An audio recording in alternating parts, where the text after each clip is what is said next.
Tracing changes through 1,000 years.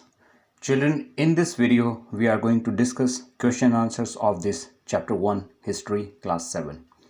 So the first question is, who was considered a foreigner in the past? So children, see the answer. The term foreigner is used in the sense of a person who is not Indian nowadays. So in present scenario, the person who is not belonging to our nation, who is not Indian, is called foreigner. But it was not so in medieval India. According to the medieval period, any stranger who did not belong to a certain society or culture was not the part of that society was considered as foreigner. Means any person who was belonging to any other village who was unknown to you, known as foreigner, right? So in this sense, the forest dweller was a foreigner for a city dweller. So this is what who was considered as foreigner in the past, means in medieval time, the person from any other village was known as foreigner. Next question, state whether true or false. The first question is, we do not find inscription for the period after 700. So this is false. After 700 also we find inscriptions. Second is, the Marathas asserted their political importance during this period. Yes, this is absolutely true. In this time they gained importance. Next question is, forest dwellers were sometime pushed out of their lands with the spread of agricultural settlements. So yes, it is true. That was the time. That time some forest dwellers, some people who used to live in forest, they were tribal people, they were taken out from their land. And why it was done by the sultans and rulers of that time? So that they can spread the area under agriculture and they can get the area for settlements. Next is, Sultan Ghiyasuddin Balban controlled Assam, Manipur and Kashmir. So this is totally false. Sultan Ghiyasuddin Balban never controlled the area of Assam, Manipur and Kashmir region. Right. Here the next question is fill in the blanks. So children, the first one is, archive are the places where blank are kept. So archive are the places where manuscripts are kept. Next question, blank was the 14th century chronicler. So who was 14th century chronicler? About that person we have studied in this chapter. So that person is Ziauddin Barni. Next question, blank, blank, blank, blank and blank were some of the crops introduced into the subcontinent during this period. So children, what were the crops which were introduced in this time in our subcontinent? So these were potatoes, corn, chili, tea and coffee. Right. Now let's go to question number 4. List some of the technological changes associated with this time. Means in this time, in medieval time, in Indian subcontinent, which new technologies arrived? So here first one is Persian wheel in irrigation. Point number 2, spinning wheel in weaving. And point number 3, firearms in combat. Here let me show you images of these all the things. Here you can see in this image Persian wheel. It was used in agriculture.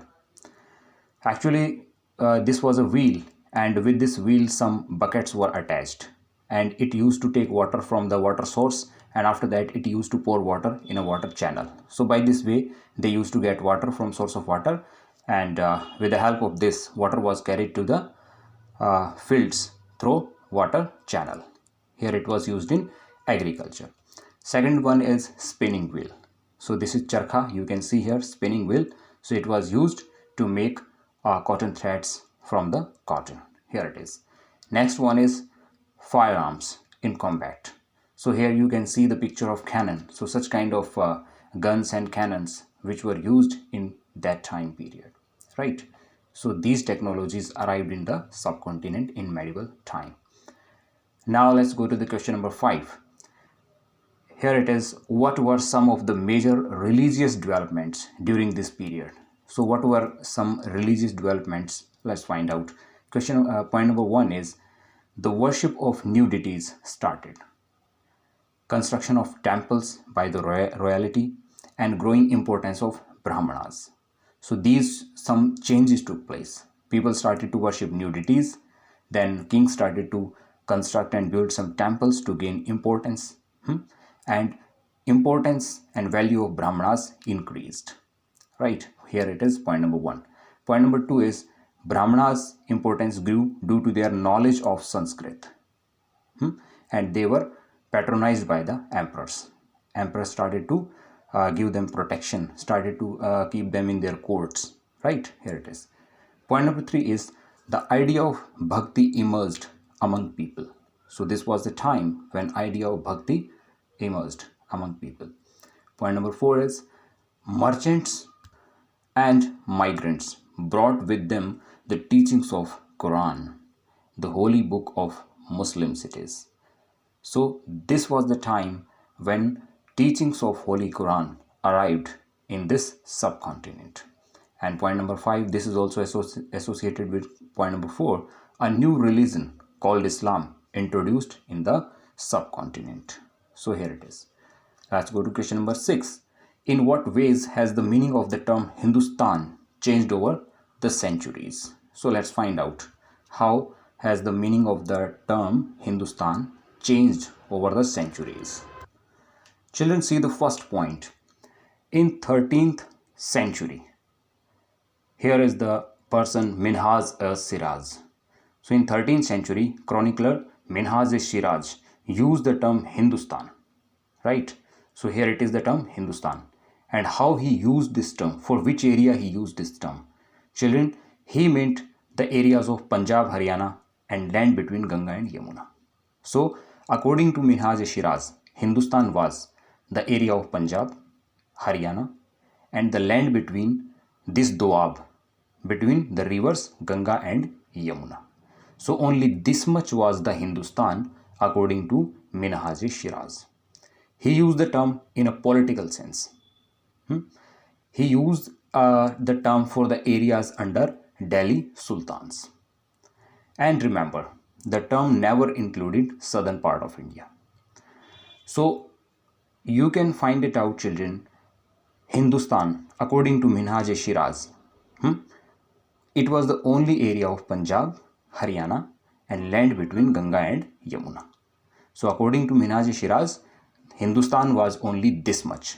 Parts of Punjab, Haryana and area between Ganga and Yamuna. Means the area under the control of Delhi Sultans. And South India never included in this. So I hope you got the point. Second point you see. In the 16th century, Babur used the term Hindustan to describe the geography, fauna and culture of this subcontinent. So Babur used the term Hindustan to describe geography of this area, fauna means wildlife, animals of this area and culture of this area means of this subcontinent. So Babur used this term geographically to describe fauna and to describe culture of the inhabitants of this subcontinent. So we can easily trace the difference between the Hindustan of Minhaj-e-Shiraz and Hindustan of Babur. So there is a change. Next, third point is 14th century poet Amir Khusro used the term Hind, same like Babur, to describe flora, fauna and geography and culture of this area. Here it is. And Hindustan did not carry the political and national meanings as term India does today. So Hindustan that time it was not having national meanings. It was not used to show the nationalities of people, right? And South India was never included in this. And remember children, if nowadays we speak Hindustan, so it means our entire nation. So we can see that the term Hindustan is changed over the centuries. Next question is question number 7. How were the affairs of Jati regulated? So Jatis formed their own rules and regulations that time. There was an assembly of elders that was called Jati Panchayat. and Jati Panchayat used to regulate all the affairs of Jati. Right? Here it is. So Jatis were also directed to follow the rules of the village, and several villages were governed by the chieftains. So very simple it is. The affairs of Jatis were regulated by the Jati Panchayats. Next question is question number 8. What does the term pan-regional empire mean? What does the term pan-regional empire mean?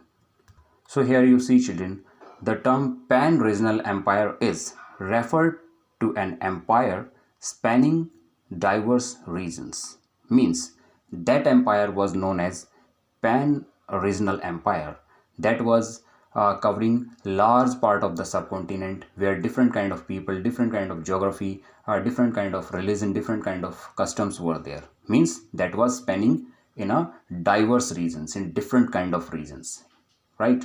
So such kind of empire was known as pan-regional empire. Some examples: Mughals, Cholas, Khiljis and Tughlaqs. So their empire can be called as pan-regional empires. Next question is question number 9.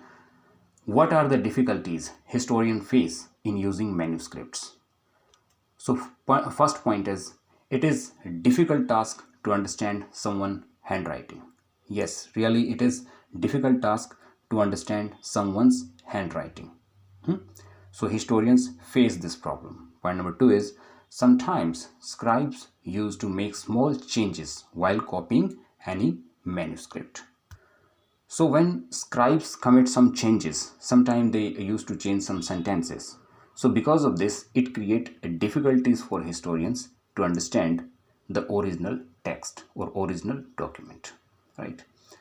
And sometimes these authors and these writers, poets and chroniclers of that time, they used to update, they used to revise their chronicles at different times. So this also become a difficulty for historians. So to find out the actual content, they have to read many documents. There is one example. The 14th century chronicler Ziauddin Barni wrote his chronicler first in 1356 AD, and another version he prepared 2 years later. So such kind of things create some difficulties for historians to understand the past and to reconstruct the past. Right, here it is. Now next question is question number 10. How do historians divide the past into periods? Do they face any problem in doing so? So children, historians divide the past into periods based on economic and social factors. So according to economy and according to social factors, they divide past.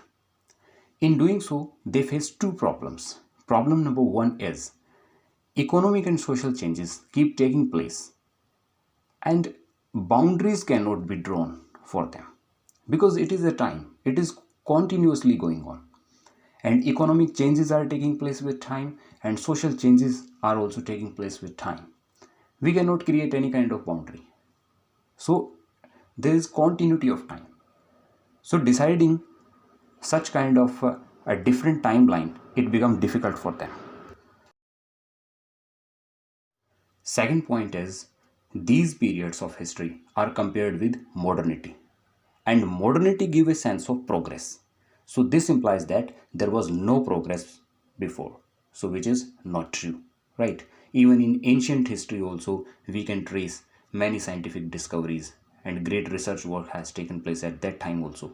And in the matter of architecture, even in ancient time, even in medieval time, we can see great work done by people of that time, right? So modernity gives a sense of progress, or this periodization implies that there was no progress before, so which is absolutely not true. Here it is. So children, here we have discussed all the question answers of this chapter. I hope you have got all the answers.